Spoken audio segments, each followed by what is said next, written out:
नमस्कार, मैं हूं आपके साथ अनुपमा झा। रूस को लेकर डोनबास में बड़ी दहशत फैली हुई है।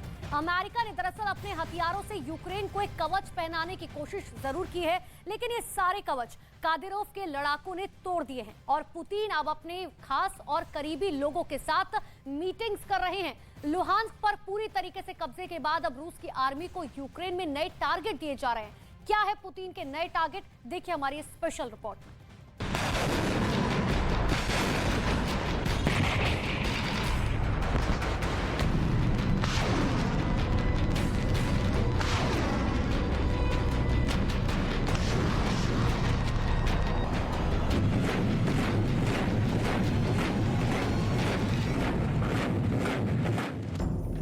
पुतिन का अगला टारगेट क्या है?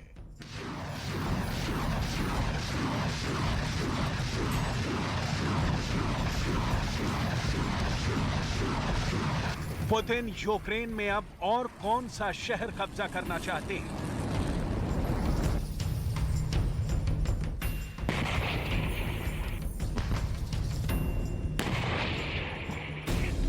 पुतिन ने अपने रक्षा मंत्री को बुलाकर क्या आदेश दिया? पुतिन से मुलाकात के बाद रूस के रक्षा मंत्री ने अपने कमांडरों को क्या नया फरमान सुनाया? आखिर अब यूक्रेन के किस शहर पर बारूद आग बनकर बरस रही है? रूस इतनी जल्दी में क्यों है कि यूक्रेन के कब्जाए गए इलाकों से रूसी पासपोर्ट भी जारी कर रहा है? और लिसिचांस्क में रूसी मिसाइलों ने कैसी तबाही मचाई है, अब विजुअल भी सामने आ गए हैं। रूसी राष्ट्रपति पुतिन का अंदाज बहुत जबरदस्त है। शासन करने और सरकार चलाने की उनकी अपनी एक अलग शैली है और इसी खास अंदाज में पुतिन ने अपने रक्षा मंत्री को क्रेमलिन में बुलाया और उनसे युद्ध पर चर्चा की। रूस के रक्षा मंत्री ने भी पहले युद्ध में रूसी सेनाओं की सफलता का ब्यौरा दिया और फिर आगे पुतिन का विशेष संदेश सुना। Соединение воинские части, группировки войск «Центр» под командованием генерал-полковника Лапина во взаимодействии с подразделениями 2-го корпуса народной милиции Луганской Народной Республики и при поддержке южной группировки войск под командованием генерала Суровикина успешно проведена наступательная операция. В течение 2 недель окружены и ликвидированы группировки в Горском котле в районах Лисичанска и Северодонецка.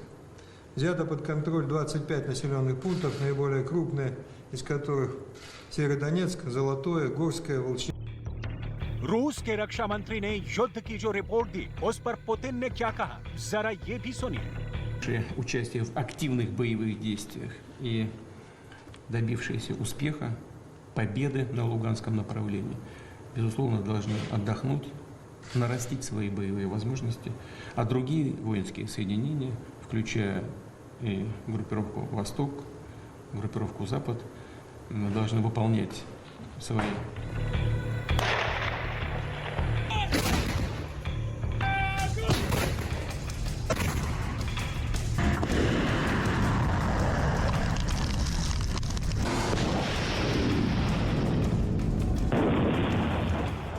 व्लादिमीर पुतिन से निर्देश प्राप्त करने के बाद रूसी रक्षा मंत्री रूसी सेना के सैन्य अधिकारियों की बैठक में गए और उनको ये बताया कि आखिर सुप्रीम कमांडर पुतिन क्या चाहते हैं। पुतिन ने साफ कर दिया है कि निर्धारित लक्ष्यों को पूरा किए बिना युद्ध नहीं रोका जाएगा।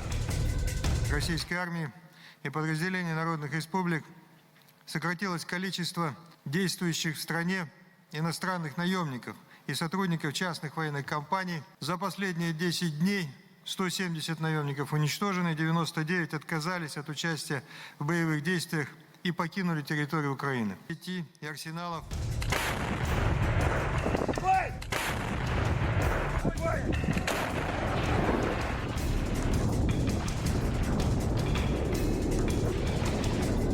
पुतिन का ऑर्डर मिलते ही यूक्रेन के एक और शहर स्लोवियांस्क पर हमले तेज हो गए। पूरी तस्वीरें आपको दिखाएंगे। पहले देखिए यूक्रेन में स्लोवियांस्क की लोकेशन क्या है। स्लोवियांस्क शहर यूक्रेन के डोनेत्स्क क्षेत्र के अंदर है। दरअसल यही इस वक्त पुतिन का अगला टारगेट भी है।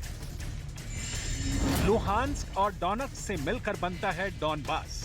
अब 95% लुहांस्क पर रूसी कब्जा हो चुका है, लेकिन डोनेत्स्क पर अभी सिर्फ 50% ही कब्जा हुआ है। अब बाकी बचे हुए 50% डोनेत्स्क पर कब्जा करने के लिए रूसी सेना ने एक और भयानक संग्राम छेड़ दिया है।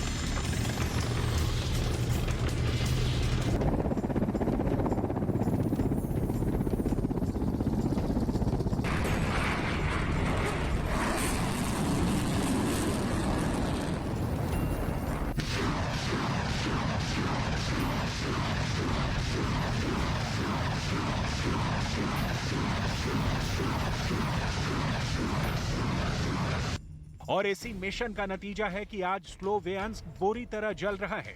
यहाँ बाजारों से धुआं उठ रहा है, बाजारों में मौजूद दुकानें जलकर खाक हो रही हैं, पूरा शहर सुलग रहा है। आग को बुझाने के लिए यहाँ राहत अभियान चलाया जा रहा है। ये पुतिन की आर्मी का गुस्सा है जो स्लोवियांस्क पर आग बनकर बरस रहा है। Припасів касетної дії, які розірвалися над містом та у різних частинах міста. Частина боєприпасів попала до центрального ринку, а також у інші мікрорайони. Було пошкоджено інфраструктуру міста, житлові будинки, також були смертельно. जहां भी रूस हमला करता है वहां पर यूक्रेन का एक अधिकारी आकर पूरी बर्बादी का जायजा लेता है, नुकसान की कीमत नोट करता है। ज़ेलेंस्की ये सब इसलिए करवा रहे हैं क्योंकि उनको लगता है कि रूस से हर्जाना वसूल पाएंगे, लेकिन इसके लिए पुतिन की आर्मी को हराना होगा, जो इन तस्वीरों को देखकर बिल्कुल भी आसान नहीं लगता है। लिसिचांस्क में रूस की आर्मी ने जो कहर बरपाया है उसकी तस्वीरें भी अब आना शुरू हो चुकी हैं। लिसिचांस्क शहर पूरी तरह बर्बाद हो चुका है, ना यहाँ इमारतों पर छत बची है और ना इन इमारतों के नीचे अब इंसान है। यहाँ से लोग भाग चुके हैं, इमारतों के अंदर भी जंग के निशान हैं। रूसी सैनिक अब इन तबाह हुए इलाकों में बेखटक दौरे कर रहे हैं। शहर के कई इलाकों में अब भी धुआं उठ रहा है, पूरा शहर रूसी सैनिकों के कब्जे में आ चुका है। वो रूसी भाषी लोग जो रूसी सैनिकों को अपना दोस्त समझते हैं, बिना किसी खौफ के राहत और मदद भी ले रहे हैं, लेकिन ये शहर इस कदर बर्बाद हो चुका है कि इसे दोबारा रहने लायक बनाने के लिए भी हजारों करोड़ रुपए खर्च करने पड़ेंगे। जंग के सामान शहर में बिखरे पड़े हैं, खिड़कियों के शीशे टूटे हुए हैं और हर तरफ कबाड़ और मलबा नजर आ रहा है। लिसिचांस्क पर कब्जे के बाद अब पुतिन की आर्मी का नेक्स्ट टारगेट क्या है? स्लोवियांस्क।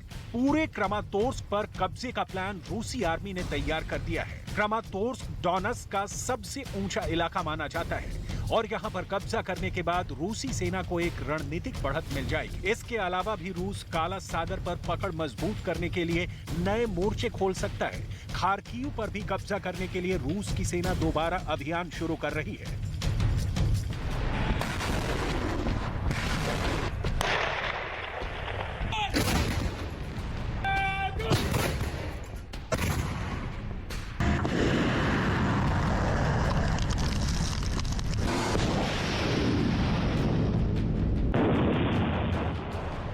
खार्किव में इस वक्त भी जंग जारी है। तस्वीरों में आप देख सकते हैं कि एक यूक्रेनी सैनिक कैसे एक गाड़ी के अंदर अपने घायल साथी को ले जा रहा है। रूसी जवानों के हमले से बचने के लिए इस यूक्रेनी सैनिक ने बहुत बहादुरी दिखाई है, खुद को भी बचाया है और अपने घायल साथी की भी जान बचाने के लिए अपनी जान दांव पर लगा दी।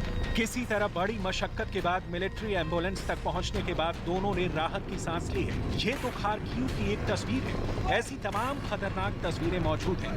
खार्किव के अंदर कहां हमले हो रहे हैं, कहां नहीं, हर तरफ यूक्रेन के सैनिक लगातार नजर रख रहे हैं और इसके लिए ड्रोन की मदद ली जा रही है। खार्किव के अंदर तमाम क्षतिग्रस्त इमारतें नजर आ रही हैं, जो यहाँ के लोगों के लिए काफी दर्दनाक मंजर है।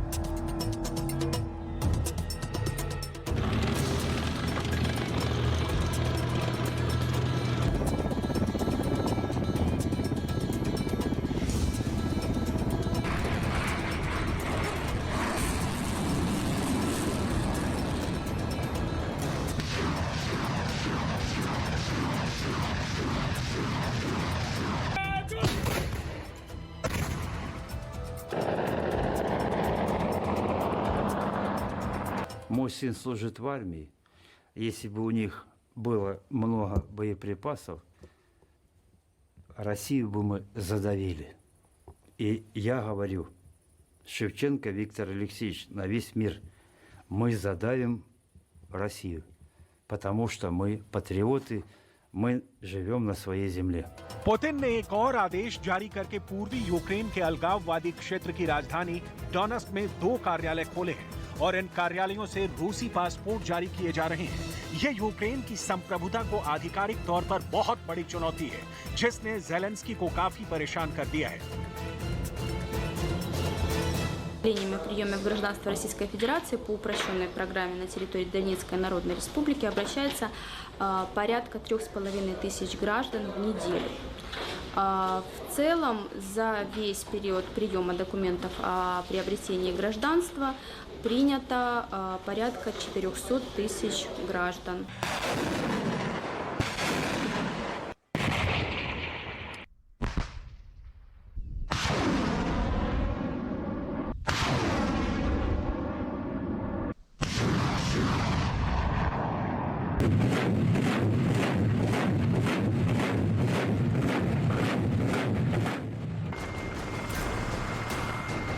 कुल मिलाकर यूक्रेन पुतिन के गुस्से में लगातार जलकर खाक हो रहा है और ज़ेलेंस्की बेबस नजर आ रहे हैं।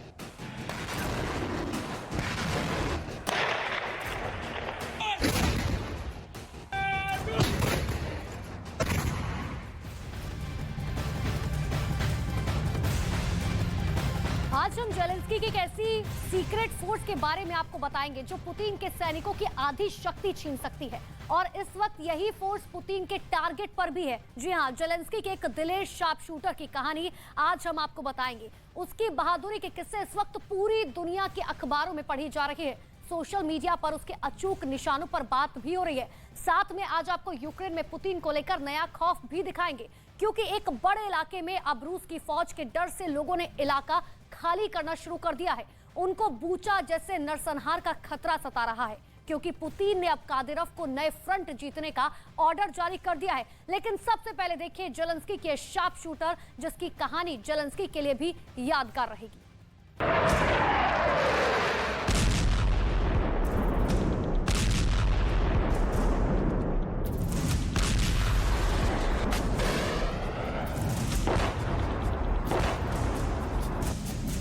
यूक्रेन के युद्ध में सबसे बहादुर किसे कहा जाएगा, जो अपना सब कुछ दांव लगाकर पुतिन से टक्कर ले रहे हैं?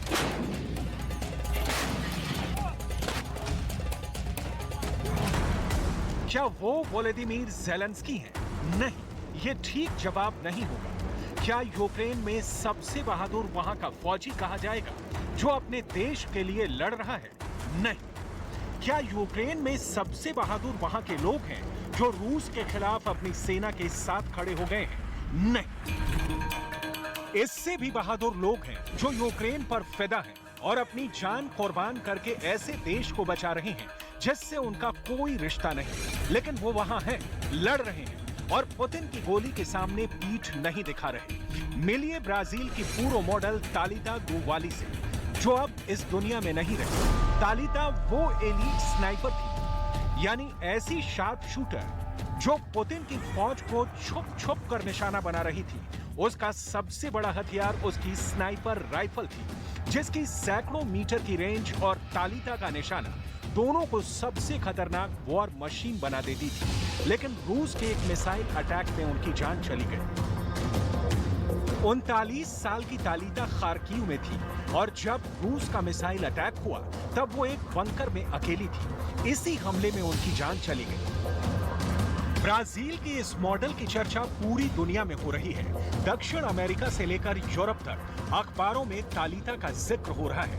तालिता की बहादुरी के किस्से छापे जा रहे हैं। यूक्रेन में तालिता ने किस तरह रूस के खिलाफ जंग में हिस्सा लिया, इस पर रिपोर्टिंग हो रही है। ब्राजील की मीडिया में तालिता एक नायिका की तरह उभर कर आई है, लेकिन ये सब कुछ उनकी मौत के ऐलान के बाद हुआ है। do Vale de 39 anos também morreu no mesmo ataque em Kharkiv.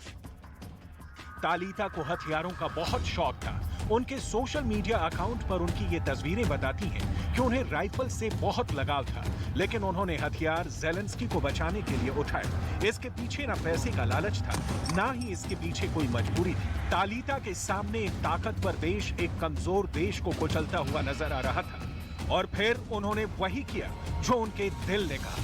लेकिन ऐसा पहली बार नहीं हुआ था।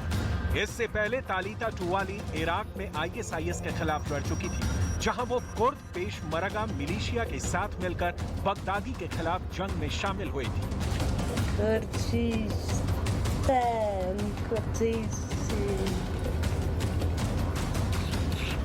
My people could.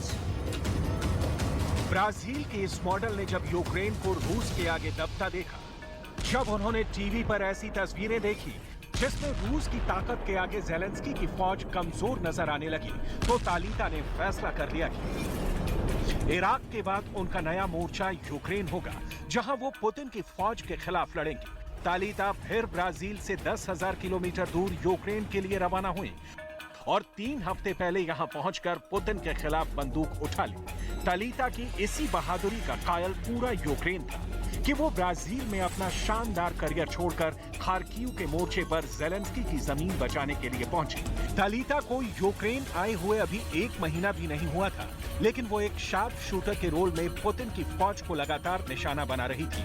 उनके हाथों में स्नाइपर राइफल देखकर यूक्रेन के फौजी भी समझ जाते थे कि तालिता कोई आम महिला नहीं है। तालिता जब अपने टारगेट को सैकड़ों मीटर दूर से खत्म करती थी, तो उनको पता भी नहीं चलता था कि गोली किस दिशा से आ रही है और उसको मारने वाला यूक्रेन का कोई आम सैनिक नहीं, बल्कि ब्राजील की एक पूर्व मॉडल है जिसने पुतिन के स्पेशल ऑपरेशन के खिलाफ अपनी जिंदगी दांव पर लगा दी है। तालिता के साथ ब्राजील से आए एक पूर्व सैनिक डगलस की भी जान इसी हमले में चली गई। ब्राजील के इन दोनों योद्धाओं को यूक्रेन सलाम कर रहा है। यूक्रेन का ये वीडियो देखिए जो काफी चर्चा में रह चुका है, जब उत्तरी यूक्रेन में रूस के टैंक और बख्तरबंद गाड़ियों के एक काफिले पर एक छापामार हमला हुआ था। रूस के कई टैंक इस हमले में तबाह कर दिए गए थे और उनके बीच में से निकली एक महिला का ये वीडियो काफी मशहूर हुआ। बिना हेलमेट, राइफल लिए हुए ये महिला आगे बढ़ती है और विक्ट्री का इशारा करके बता देती है कि ऑपरेशन कामयाब रहा।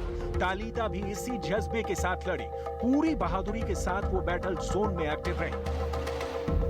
यूक्रेन में हजारों ऐसे लोग हैं जो यूक्रेन के नहीं हैं, लेकिन यूक्रेन को रूस से बचाने के लिए लड़ रहे हैं। और आपको जानकर हैरत होगी कि इसमें एक बड़ा हिस्सा महिलाओं का है, जो न सिर्फ मेडिकल और लॉजिस्टिक सपोर्ट में शामिल है, बल्कि तालिता की तरह बंदूक लेकर आमने सामने की जंग भी लड़ रही हैं।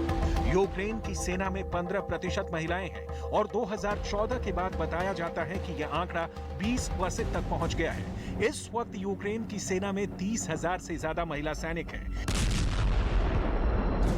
लेकिन फरवरी में जब युद्ध शुरू हुआ तो विदेश से भी कई लड़ाके यूक्रेन आना शुरू हो गए और इनमें महिला सैनिकों की तादाद भी अच्छी खासी रही है। इनमें अमेरिका से कई महिला सैनिक आई हैं, ब्रिटेन, ऑस्ट्रेलिया, हॉलैंड, पुर्तगाल, हंगरी, इजराइल और जॉर्जिया से भी कई महिलाएं हैं जो रूस की फोर्स से टक्कर ले रही हैं।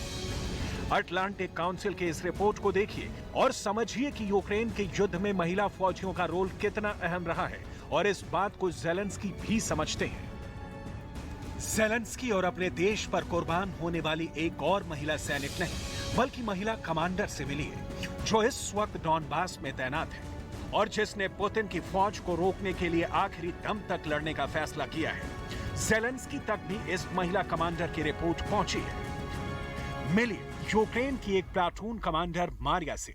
मारिया पेशे से वकील है, लेकिन 2018 से डॉनबास में लड़ रही है। 2018 में ही यूक्रेन की सेना में महिलाओं को पुरुषों के बराबर वाला दर्जा मिल गया था और तब से वो कॉम्बैट रोल में भी शामिल रही हैं। डॉनबास के कई मोर्चों पर चल रहे युद्ध में प्लाटून कमांडर Марія शामिल रही हैं।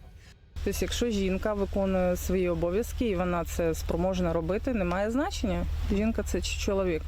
Ну, ще є такі моменти, що є і такі командири, які все ж таки притримуються більш старих тих понять, що все-таки це не жіноча справа, і тому не дуже сильно цьому сприяють. А так взагалі вже є всі можливості. Якщо в тебе є бажання, ти завжди можеш досягнути своєї цілі і मारिया की एक 5 साल की बेटी भी है। 2014 में जब डॉनबास की लड़ाई शुरू हुई, तभी से मारिया अपने देश को रूस समर्थित मिलिशिया से बचाना चाहती थी और इस वक्त वो एक बड़ी जंग का हिस्सा बन गई है और एक प्लाटून को कमांड कर रही है। अलग अलग देशों में प्लाटून का साइज 10 से लेकर 50 सैनिकों तक का हो सकता है। यूक्रेन के पास इस वक्त सैनिकों की कमी है, ये बात सब समझते हैं, लेकिन यूक्रेन की ताकत इसकी महिलाएं भी हैं और पुतिन की फौज को ये समझना चाहिए कि इस वक्त उनकी ताकतवर फोर्स का मुकाबला यूक्रेन की महिलाओं से भी हो रहा है। Я сама повинна знати, щоб до неї не було ніяких таких, скажімо, чому за мене повинні більше хвилюватися. Я така сама людина, як і ті хлопці, які сидять в окопах. Тому не можна сказати, що їх не жаль, а мене більше жаль. Ми всі однакові, раз ми пішли, взяли за цю справу, то ми всі готові її виконувати і робити як можна краще. मारिया वेपन इंस्ट्रक्टर रह चुकी हैं, यानी वो हथियारों को चलाने की ट्रेनिंग भी देती हैं। मारिया ना सिर्फ रशियन राइफल्स को बखूबी चलाना जानती है, बल्कि पश्चिमी देशों से जो छोटे हथियार यूक्रेन को सप्लाई किए जा रहे हैं उनके बारे में वो पूरी डिटेल जानती हैं। मारिया के पति भी एक सैनिक हैं और दोनों एक ही यूनिट का हिस्सा भी हैं। Моїх підлеглих, то все нормально з настроєм, всі готові в бой, всі, ніхто не збирається не відступати, не проситься. Да, звичайно, всі скучають, сумують за близькими, за рідними, особливо коли зв'язок пропадає, це дуже так напряжено стає, тому що хоча б почути рідний голос, це дуже важливо. Знати, що привіт, все добре, кохана, або...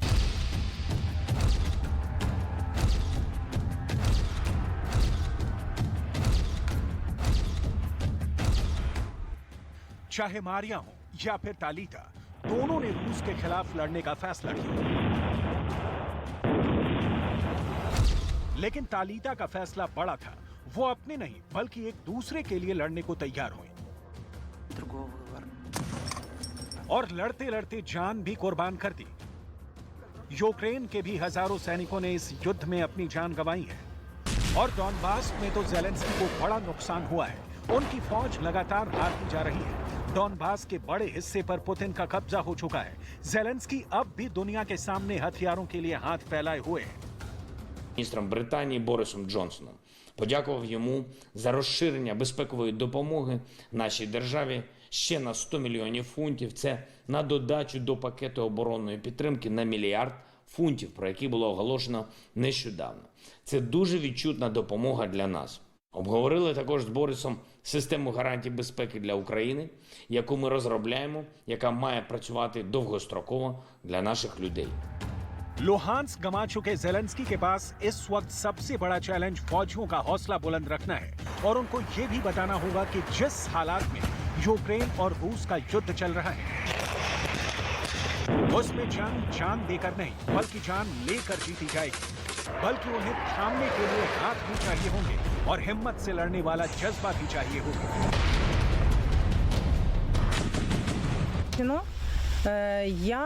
Я не буду призивати конкретно, щоб всі жінки йшли в армію. Буде дуже добре, якщо чоловіків буде настільки багато, стільки в армії, що жінкам би це не доводилось робити. Але є такі жінки, що просто бачать для себе це як роботу, як свою професію.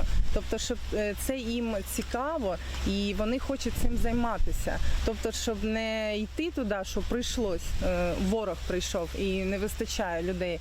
А тобто, якщо вони... खैर मारिया और तालिता की बहादुरी तो आपने देख ली। अब देखिए कि ज़ेलेंस्की की फोर्स ने रूस के हमलों को रोकने के लिए बड़ा काम क्या किया है। रूस के लगातार मिसाइल हमलों के खिलाफ यूक्रेन को बड़ी कामयाबी हाथ लगी है, जब उसके एयर डिफेंस ने रूस की कई क्रूज मिसाइल को आसमान में ही मार गिराया। देखिए पहले क्या हुआ। काला सागर में रूस के वॉरशिप से कई मिसाइल हमले किए गए। इसमें कलिब्र क्रूज मिसाइलों से यूक्रेन के कई शहरों को निशाना बनाया गया। लेकिन ये मिसाइल लॉन्च तो हुई और यूक्रेन के आसमान में दाखिल भी। लेकिन अपने टारगेट पर पहुंचने से पहले ही ज़ेलेंस्की के एयर डिफेंस ने इनका एनकाउंटर कर दिया। देखिए पहली मिसाइल मारी गई, दूसरी मिसाइल भी गिरा दी गई, तीसरी मिसाइल को भी रोक लिया गया, चौथी मिसाइल को भी ट्रैक करके मार दिया गया और ऐसे ही पांचवी और छठी मिसाइल का भी काम तमाम कर दिया गया। ये वीडियो देखकर ज़ेलेंस्की का सीना चौड़ा हो गया और वो बार बार बता रहे हैं कि यूक्रेन ने कमाल कर दिखाया है। і області. По Дніпропетровщині частину ракет вдалося збити нашим протиповітряним силам.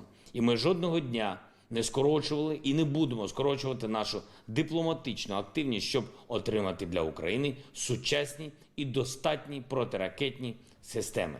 Це завдання.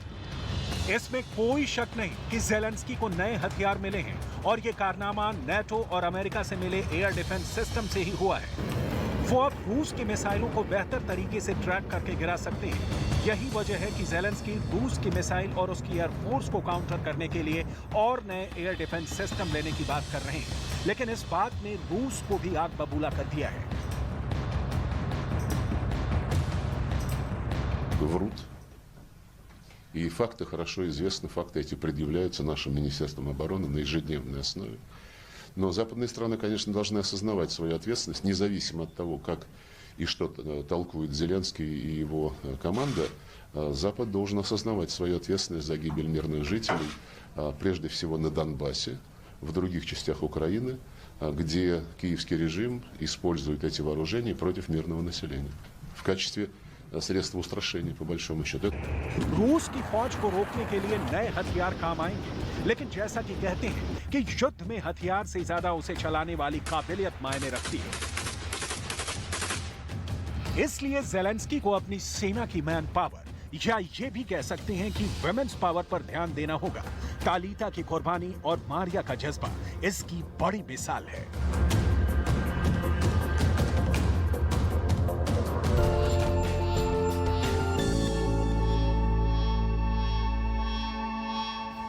और चलिए अब बात कर लेते हैं पंजाब की। पंजाब के मुख्यमंत्री भगवंत मान आज शादी के बंधन में बंधने जा रही हैं। डॉक्टर गुरप्रीत कौर के साथ चंडीगढ़ के सीएम हाउस में वो फेरे लेंगे। शादी में शामिल होने के लिए दिल्ली के मुख्यमंत्री अरविंद केजरीवाल भी पहुंच चुके हैं।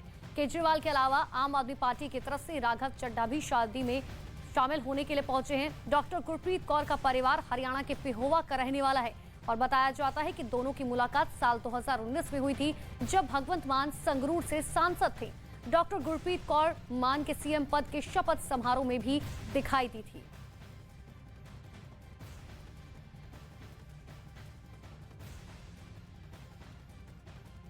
छोटे भाई और पंजाब के मुख्यमंत्री भगवंत मान जी विवाह के बंधन में बंध रहे हैं, नई शुरुआत कर रहे हैं। मैं भगवान से प्रार्थना करता हूं कि उनको बहुत ही सुखी वैवाहिक जीवन दे और दोनों बहुत खुश रहें, दुनिया की सारी खुशियां उनको बख्शें। तो आज शादी के बंधन में दोनों बंधने जा रहे हैं सीएम भगवंत मान, और उसके लिए सीएम अरविंद केजरीवाल भी पंजाब पहुंच चुके हैं। राघव चड्ढा भी पहुंचे। राघव चड्ढा की तस्वीर भी आपको दिखा रहे हैं, दुल्हे राजा के साथ किस तरीके से मुस्कुराते हुए नजर आ रहे हैं। लेकिन दोनों की मुलाकात 2019 में हुई थी, गुरप्रीत कौर और भगवंत मान की, और यही वजह है कि भगवंत मान का जब मुख्यमंत्री शपथ समारोह था उस वक्त भी गुरप्रीत कौर नजर आई थी। तो आज सीएम मान की शादी है, उसके लिए तैयारियां जो हैं पूरी तरीके से हो चुकी हैं। सीएम हाउस सज कर तैयार है और वहीं पर 7 फेरे लेंगे गुरप्रीत कौर और सीएम भगवंत मान।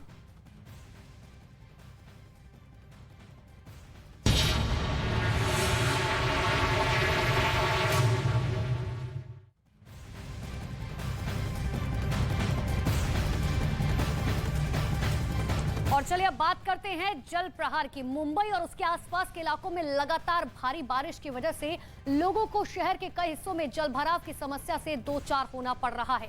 मुंबई के वडाला में सड़कें लबालब हैं और लोग जल जमाव के बीच से गुजरने के लिए मजबूर हैं। ये तस्वीरें देखिए, तस्वीरें आपके सामने, किस तरीके से गाड़ियां हो या फिर स्कूल, कॉलेजेस, पार्क, घर, सब कुछ डूब चुका है। ऐसे में लोगों को बेहद दिक्कतों का सामना करना पड़ रहा है। जिस तरीके से बारिश लगातार हो रही है, ऐसे में ऑरेंज अलर्ट जारी किया गया है, लेकिन साफ तौर पर एनडीआरएफ को अलर्ट पर रखा गया है, क्योंकि आने वाले दिनों में रेड अलर्ट भी जारी किया जा सकता है इन तमाम इलाकों में, क्योंकि बारिश का कहर है और पानी में कई शहर जो हैं पूरी तरीके से डूब चुके हैं।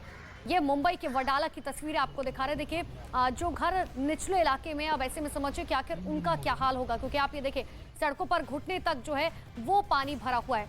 लेकिन देखिए, देश की आर्थिक राजधानी मुंबई में मानसून की बारिश से बुरा हाल हुआ है। लगातार बारिश की वजह से सड़कें लबालब हैं और जनजीवन पूरी तरीके से अस्त व्यस्त है। तस्वीरें मुंबई के अंधेरी की आपके सामने हैं। यहां भारी बारिश के बाद सड़क से लेकर सबवे में पानी भर गया। जिसकी वजह से फिलहाल स्थानीय प्रशासन ने अंधेरी सबवे को बंद कर दिया है। इतना ही नहीं, सड़क पर सैलाब की वजह से वाहनों की रफ्तार पर ब्रेक सा लग गया है।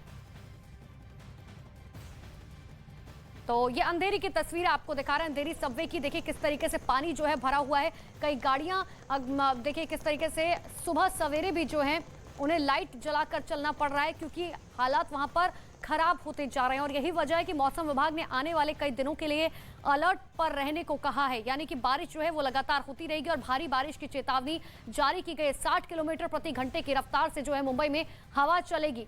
यह हम आपको बता भी रहे कि खराब मौसम से सावधान रहने के लिए मौसम विभाग की तरफ से क्या कुछ कहा गया है। लेकिन देखिए, भारी बारिश के बाद उत्तर भारत के कई शहरों में जल तांडव का माहौल है।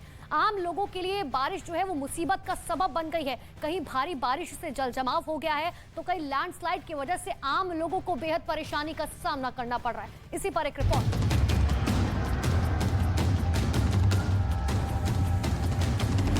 कुदरत का प्रकोप, बादल विस्फोट, आसमानी आफत से शहर शहर कहर, बारिश की रफ्तार पहाड़ी राज्यों पर प्रहार। पहाड़ से लेकर मैदान तक आसमानी आफत मुसीबत बनी हुई है, और इस मुसीबत के बीच जो लोग जोखिम उठाने की गलती कर रहे हैं, वो उससे भी बड़ी आफत को कैसे बैठे बिठाए दावत दे रहे हैं। अब उसकी तस्वीर देखिए। सैलाब अपनी रफ्तार से बह रहा है, और इस सैलाब के बीच इंसानी जिंदगी अपनी जिद की वजह से आफत में फंस गई। सामने सैलाब शोर मचा रहा था, बावजूद इसके एक आदमी अपनी मोटरसाइकिल लेकर इन उफनती लहरों में उतर गया, और इसका नतीजा आपके सामने है।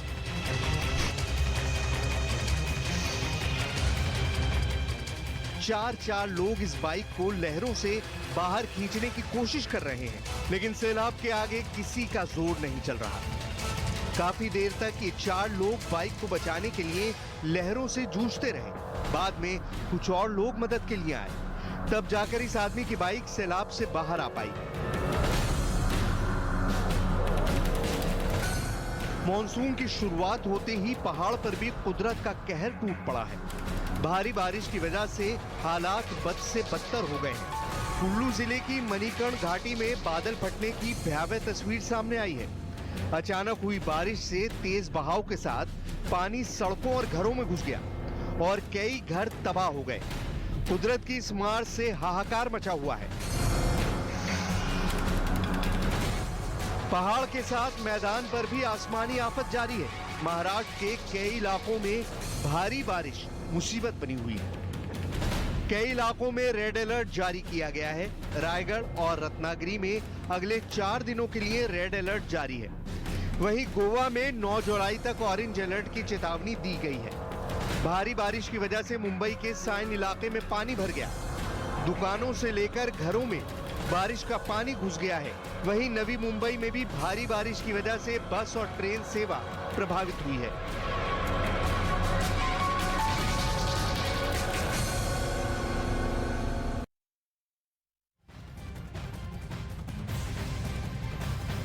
तो महाराष्ट्र से लेकर गुजरात, केरल समेत देश के कई राज्यों में बारिश कहर बनकर बरस रही है। मुंबई में जगह जगह जल भराव ने लोगों की परेशानियों को बहुत ज्यादा बढ़ा दिया है। तो वहीं केरल के कन्नूर में तेज हवा और बारिश की वजह से एक घर पर पेड़ गिर गया। इस हादसे में फिलहाल किसी के हताहत होने की कोई खबर नहीं है। गुजरात के पोरबंदर का भी कुछ ऐसा ही हाल है। सड़कों पर सैलाब है और लोगों के घरों में बारिश का पानी घुस चुका है। 3 तस्वीरें आपको सामने हैं कि आखिर किस तरीके से बारिश पूरे देश भर में कहर बनकर टूट रही है। मुंबई की तस्वीरें देखिए, गुजरात की और केरल की तस्वीरें, जहां पर सड़कें लबालब हैं, घर जो है वो कई क्षतिग्रस्त हो चुके हैं, और ऐसे में सड़कों पर किस तरीके से पानी जो है वो सिर्फ नजर आ रहा है। गाड़ियों की रफ्तार थम सी गई है, क्योंकि लोगों को बेहद परेशानी का सामना करना पड़ रहा है।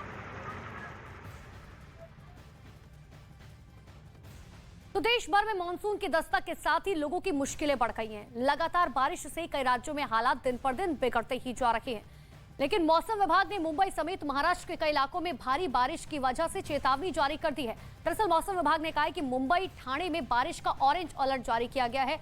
इतना ही नहीं, मौसम विभाग का यह अनुमान है कि मुंबई में 60 किलोमीटर प्रति घंटे की रफ्तार से हवा चलेगी। तो वहीं कोल्हापुर, सतारा, पालघर, पुणे में 24 घंटे का रेड अलर्ट जारी किया गया। साथ ही महाराष्ट्र के रायगढ़, रत्नागिरी, साथ ही सिंधुदुर्ग में 9 जुलाई तक बारिश का रेड अलर्ट जारी किया गया। यानी कि मूसलाधार बारिश के चलते महाराष्ट्र के कई शहरों में बाढ़ जैसे हालात बने हुए हैं। तो महाराष्ट्र से लेकर गुजरात तक भारी बारिश से लोगों का हाल बेहाल है। तेज बारिश अब लोगों के लिए बेबसी की वजह बन चुकी है। बारिश से शहर की सड़कें एक बार फिर से तालाब बन गई हैं और निचले इलाकों में लोगों के घरों में पानी घुस चुका है। तो ये शहर बारिश का कहर किस तरीके से, देखिए किस तरीके से छोटे छोटे बच्चे जो है इस बारिश के पानी में चलने को मजबूर हैं। स्कूल, कॉलेज, नौकरी पर जाने वाले लोग बेहद परेशान हैं क्योंकि गाड़ियों की रफ्तार थम चुकी है। लेकिन देखिए बाइक के जो टायर्स है, अब आप समझिए कि पानी किस लेवल पर होगा कि चाहे ऑटो के टायर्स की बात की जाए या बाइक के टायर्स की बात की जाए, नजर तक नहीं आ रहे, इतना पानी वहां पर जमा है।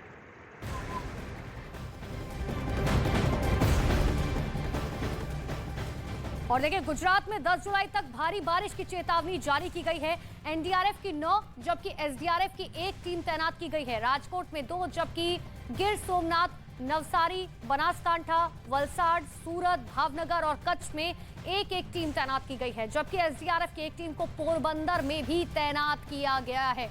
यानी कि गुजरात का भी कुछ ऐसा ही हाल जैसा मुंबई का, वहां भी लगातार हालात बिगड़ते हुए नजर आ रहे हैं और इसीलिए एनडीआरएफ की टीमों को अलर्ट पर रखा गया है। कई जगह पर एनडीआरएफ की टीम्स को तैनात भी कर दिया गया है क्योंकि अगर ये देखिए, ये आपको एरियल शॉट दिखा रहे हैं, एरियल शॉट के जरिए समझिए, क्योंकि घर नजर नहीं आ रहे, सिर्फ और सिर्फ पानी ही पानी पूरे इलाके में नजर आ रहा है, जिससे आप समझ सकते हैं। ये एरियल शॉट के जरिए देखिए, जहां नजर डालेंगे वहां सिर्फ आपको पानी ही पानी नजर आएगा, जिससे अंदाजा लगाया जा सकता है कि लोगों को कितनी दिक्कतें हो रही है। रोजमर्रा का सामान जो है वो नहीं मिल पा रहा है क्योंकि चाहे दुकान हो, घर हो, हर जगह पानी ही पानी घुस चुका है, जिस वजह से बहुत दिक्कतें लोगों को उठानी पड़ रही हैं। और देखिए तस्वीर आपको दिखा रहे किस तरीके से क्योंकि सड़क पर गड्ढा था और गड्ढे में एक शख्स अचानक ऐसे गिर गया, जिसके बाद आसपास के लोगों ने उसे किसी तरीके से वहां से निकाला। तो ऐसे में मुसीबत भी बहुत ज्यादा बढ़ जाते हैं क्योंकि बारिश में पानी में ना गड्ढे नजर आ रहे हैं और सड़कें किस तरीके से लबालब पानी से भरी हुई हैं।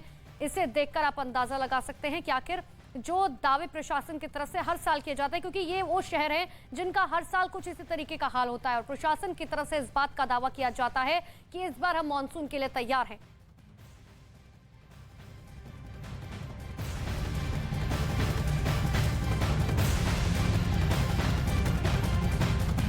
तो गुजरात में बाढ़ बारिश का कहर दिख रहा है। नदी नाले उफान पर है, निचले इलाकों में पानी भरा हुआ है। सोमनाथ, द्वारका, जूनागढ़ में पानी का सितम साफ तौर पर दिख रहा है। 6 तस्वीरें आपको दिखा रहे हैं। तो पहाड़ी राज्य हिमाचल प्रदेश में, कश्मीर में बादल फटा है। कुल्लू में एक महिला का शव मिला जबकि 4 लोगों के लापता होने की आशंका है।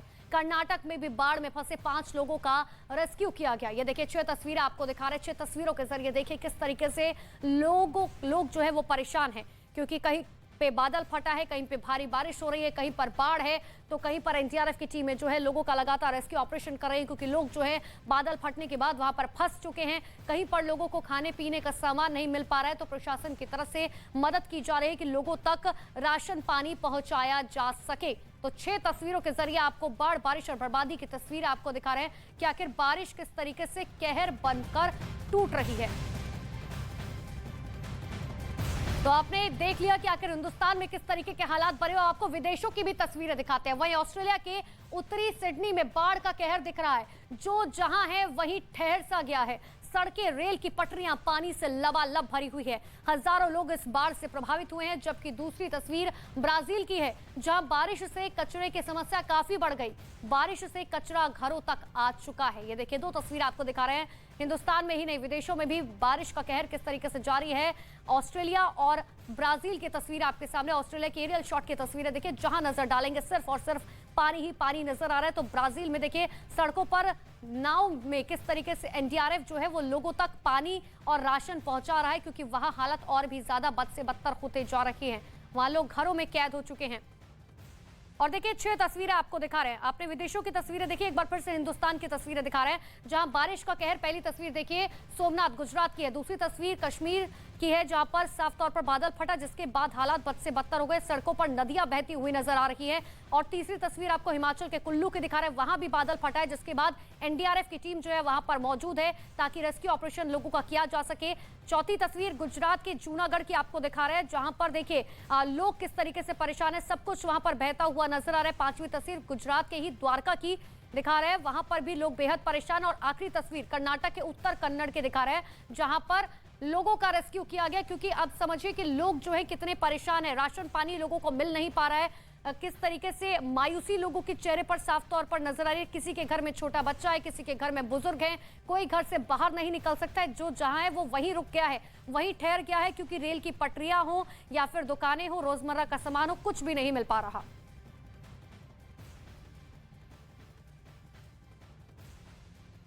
इंडिया का प्राइड, मेरा प्राइड, वीकेसी प्राइड, कड़ी मेहनत का जश्न मनाइए। अमरावती हत्याकांड पर एनआईए को मिले भड़काऊ पैम्पलेट, पूरे महाराष्ट्र में बड़ी साजिश की थी प्लानिंग। पीएफआई से फंडिंग की भी जांच में तेजी। आज वाराणसी दौरे पर रहेंगे पीएम मोदी, करीब 1800 करोड़ की परियोजनाओं की देंगे सौगात। पंजाब के सीएम भगवंत मान की शादी आज, शादी समारोह में दिल्ली के सीएम अरविंद केजरीवाल भी शामिल होंगे।